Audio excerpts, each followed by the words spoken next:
Pada kesempatan kali ini, kelompok 4 akan menjelaskan mengenai managing capacity and demand. Inti dari tantangan ini yaitu adalah bagaimana perusahaan jasa menyeimbangkan kapasitas yang mereka miliki dengan permintaan pelanggan yang seringkali tidak menentu. Untuk pembahasan pertama yaitu adalah mengenai dua strategi dan generik. Secara garis besar, terdapat dua strategi utama, yaitu level capacity dan juga chase demand. Nah, level capacity ini adalah perusahaan menjaga kapasitas tetap stabil. Strategi ini berorientasi pada pemasaran seperti memberikan insentif harga pasar agar pelanggan mau datang di waktu yang tidak sibuk. Contohnya adalah perusahaan listrik yang harus selalu sedia. Terus selanjutnya adalah chase demand, di mana strategi ini berorientasi pada operasional. Perusahaan mengubah-ubah kapasitasnya mengikuti naik turunnya permintaan, misalnya dengan mengatur jadwal shift kerja. Contohnya adalah call center, di mana jumlah agen yang bertugas disesuaikan dengan perkiraan jumlah telepon yang masuk. Nah, tentu ada trade-off atau timbal balik.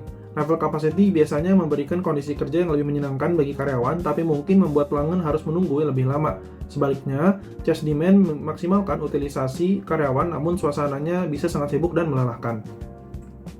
Pembahasan selanjutnya yaitu mengenai pengelolaan variabilitas pelanggan.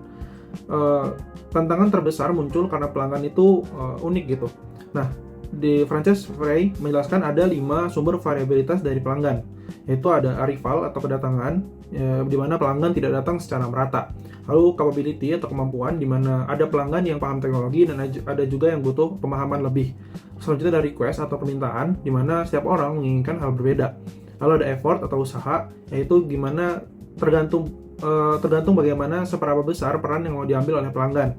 Nah, selanjutnya adalah subjective preference atau pilihan subjektif, di mana standar pelayanan yang baik berbeda bagi setiap pelanggan yang mau mendapatkan servis gitu. Nah, untuk mengatasinya bisa menggunakan strategi akomodasi, yaitu mengutamakan pengalaman pelanggan atau reduksi yang lebih mengutamakan efisiensi operasional.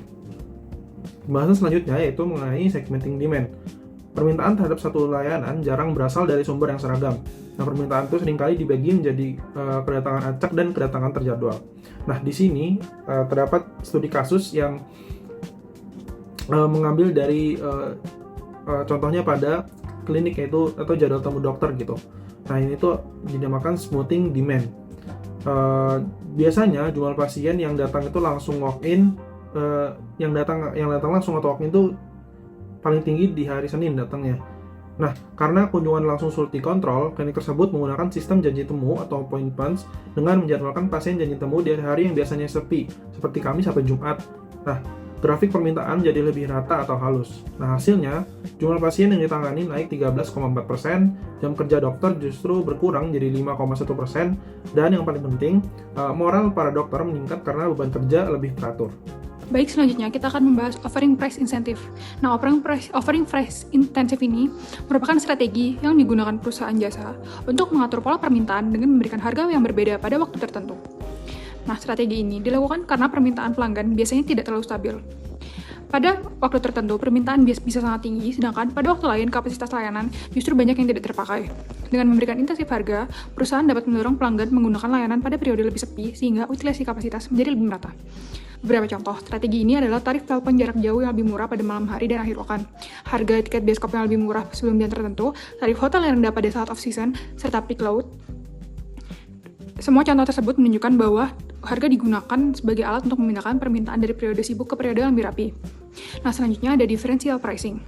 Nah, differential pricing ini adalah strategi penetapan harga yang berbeda berdasarkan tingkat permintaan, waktu, atau kondisi tertentu. Tujuan utama dari differential pricing sendiri adalah menyesuaikan harga dengan pola penggunaan kapasitas sehingga permintaan menjadi lebih seimbang. Dalam materi ini, differential pricing ditetapkan pada biaya camping di Federal Campsites. Pada tabel 11.4 dijelaskan adanya 4 kategori experience type berdasarkan periode camping season. Experience type 1 merupakan periode dengan permintaan paling tinggi, yaitu pada akhir pekan, sehingga dikenakan biaya tertinggi sebesar $6 per hari. Experience Type 2 memiliki permintaan yang cukup tinggi dengan biaya $2,50 per hari.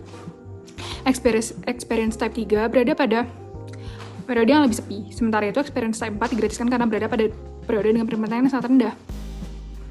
Pembagian harga tersebut bertujuan mendorong pelanggan untuk memilih waktu camping di luar periode sibuk. Dengan begitu, permintaan tidak hanya berfokus pada peak season saja. Selanjutnya ada promoting of peak demand. Promoting of peak demand ini merupakan salah satu strategi untuk meningkatkan permintaan pada periode yang biasanya memiliki tingkat penggunaan rendah. Strategi ini dilakukan agar kapasitas perusahaan tetap dimanfaatkan secara optimal meskipun sedang berada pada waktu non-peak.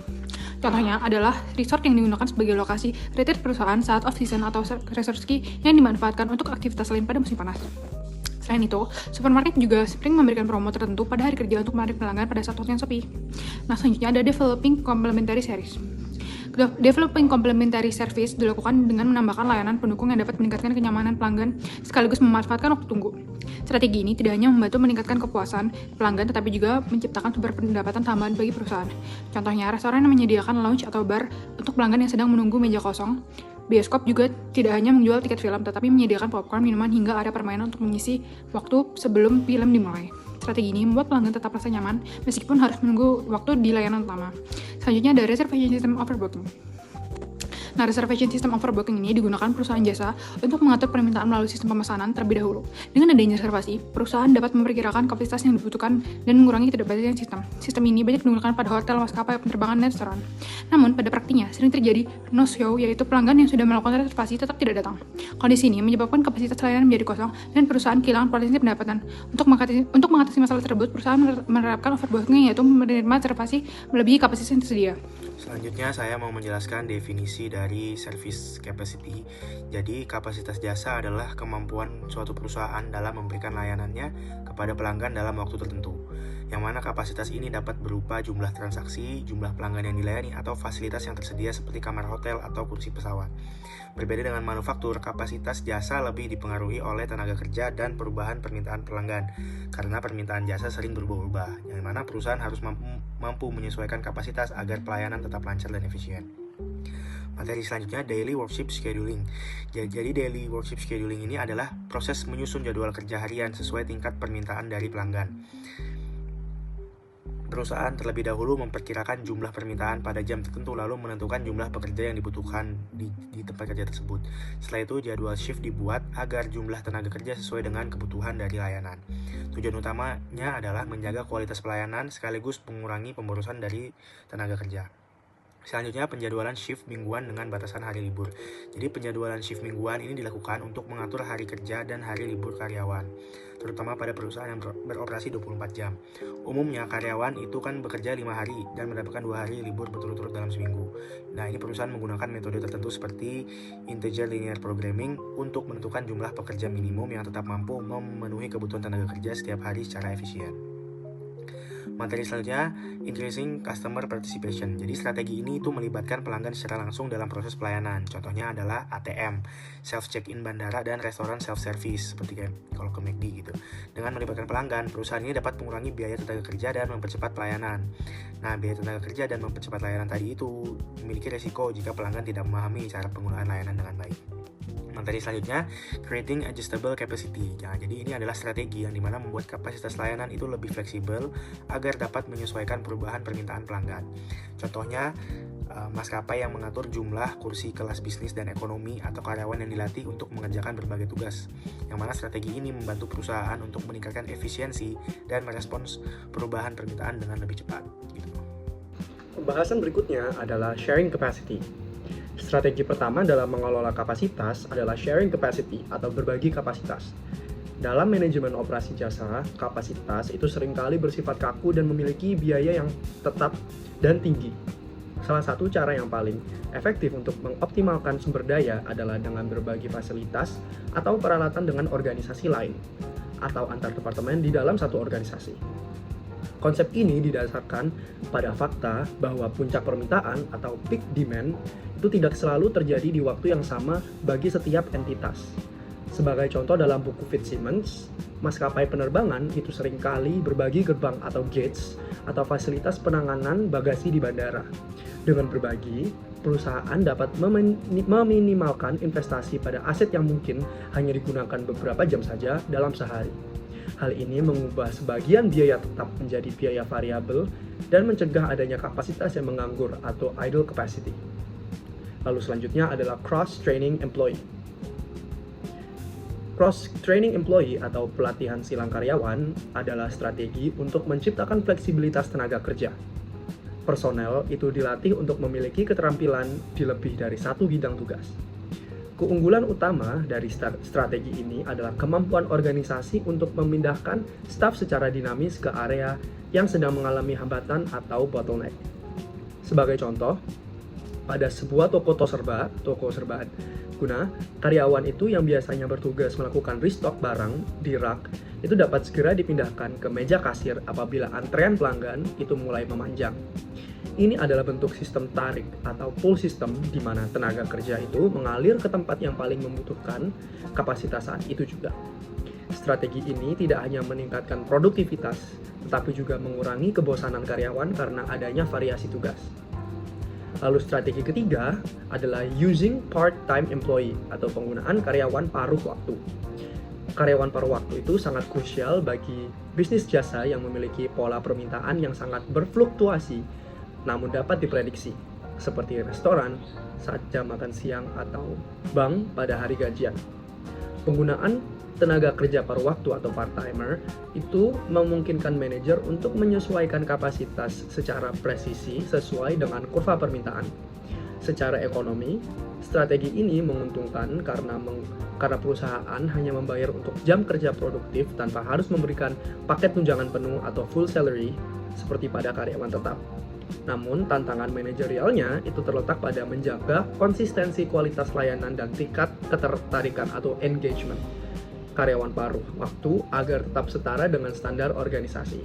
Sebagai aplikasi nyata, kita akan beralih pada pembahasan scheduling part-time tellers at a drive-in bank. Penjadwalan pada bank dengan layanan drive-in adalah contoh klasik optimasi kapasitas. Tantangan di sini adalah menyesuaikan jumlah teller yang bertugas dengan pola kedatangan nasabah yang sangat bervariasi sepanjang hari.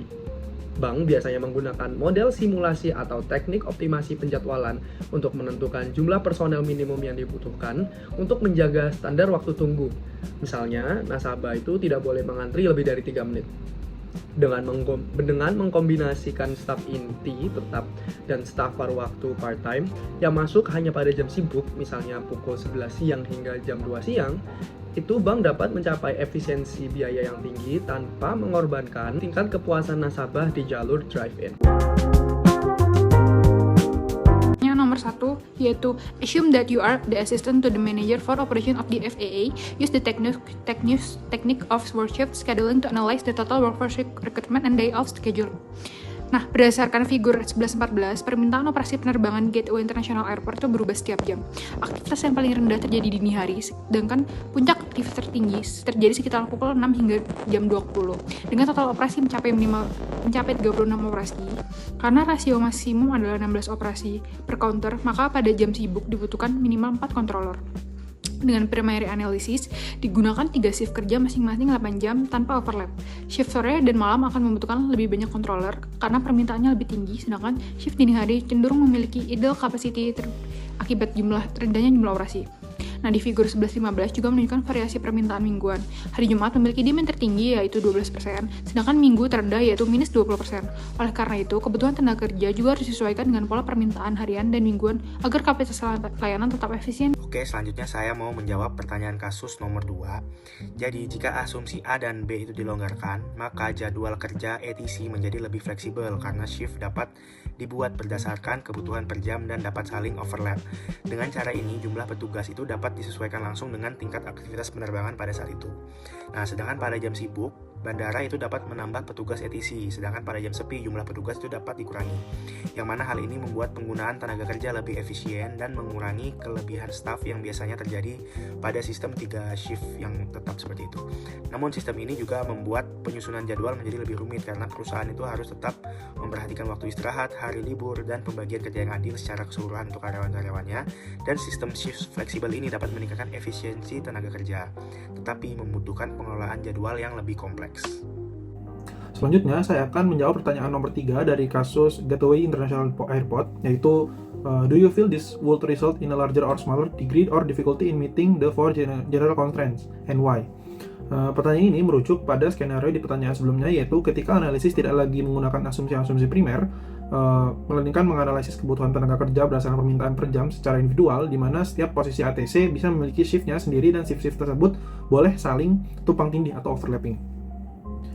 Sebelumnya saya akan menjelaskan dulu terhadap 4 kendala umum dalam kasus ini, yaitu yang pertama, setiap controller bekerja shift 8 jam penuh yang dimulai tepat di awal jam dan harus memiliki minimal 16 jam istirahat sebelum bertugas kembali. Yang kedua, setiap controller bekerja tepat 5 hari per minggu. Yang ketiga, setiap controller berhak atas 2 hari libur berturut-turut dengan pasangan hari dimanapun yang bisa dipilih. Nah, yang keempat, rasio total operasi terhadap jumlah controller yang tersedia dalam satu periode jam tidak boleh melebihi 16, yaitu standar FAA. Lanjut ke pertanyaannya, apakah tingkat kesulitan jadi lebih besar atau lebih kecil? Nah, jawabannya adalah lebih besar, atau larger degree of difficulty. Nah, alasannya mengapa? Yang pertama itu adalah karena kompleksitas penjadwalan meningkat drastis. Dalam analisis primer, terdapat hanya 3 slot shift per hari. Misalnya jam 00.00 sampai jam 8, jam 8 hingga jam 4 sore, lalu jam 4 sore hingga jam 12 malam. Nah, ini sangat menyederhanakan penjadwalan. Ketika asumsi tersebut direlaksasi sehingga setiap posisi ATC bisa memiliki shiftnya sendiri yang dapat dimulai kapan saja dan mulai overlap, jumlah kemungkinan kombinasi shift meledak secara eksponensial.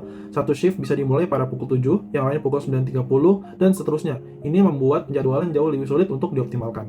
Nah, yang kedua, yaitu ada kendala 16 jam istirahat atau constraint 1 yang semakin sulit dipenuhi. Ketika shift bisa dimulai di jam mana saja, sangat mudah terjadi konflik di mana seorang controller yang shiftnya berakhir pukul 15 jadwalkan kembali pada pukul 7 keesokan harinya, hanya 16 jam setelah shift selesai, yang tepat di batas minimum. Dengan variasi shift yang bebas dan overlap, manajer harus secara cermat melacak waktu akhir setiap shift individual yang jauh lebih rumit dibandingkan 3 blok shift tetap. Yang ketiga, yaitu ada pemenuhan 5 hari kerja dan 2 hari libur berturut-turut, constraint 2 and 3, yang menjadi lebih kompleks.